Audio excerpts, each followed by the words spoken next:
Kamusta sa inyong lahat? Ngayon, titingnan natin ang ilang mga sipi mula sa Biblia. Sige, simulan na natin.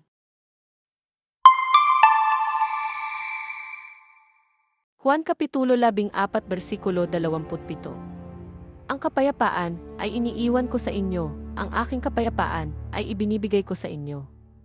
Filipos Kapitulo 4 versikulo 7. At ang kapayapaan ng Diyos, na higit sa lahat ng pagkaunawa, ay magbabantay sa inyong mga puso at sa inyong mga pag-iisip kay Kristo Jesus. Isayas Kapitulo 26 versikulo 3. Pananatilihin mo sa ganap na kapayapaan, yaong mga matibay ang pag-iisip dahil nagtitiwala sila sa iyo. Salmo Kapitulo 20 versikulo 11. Ang Panginoon ay nagbibigay ng lakas sa kanyang bayan, pinagpapala ng Panginoon ang kanyang bayan ng kapayapaan. Roma Kapitulo 12 versikulo 18. Kung maaari, hanggat ito ay nakasalalay sa iyo, mamuhay ng payapa sa lahat.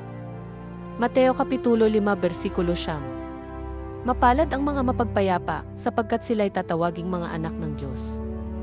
Kolosas Kapitulo 3 versikulo 15. Hayaan ang kapayapaan ni Kristo na maghari sa inyong mga puso. Pangalawang liham sa Tesalonika Kapitulo 3 versikulo 16. Ngayon nawa ang Panginoon ng kapayapaan mismo ang magbigay sa inyo ng kapayapaan sa lahat ng oras at sa lahat ng paraan.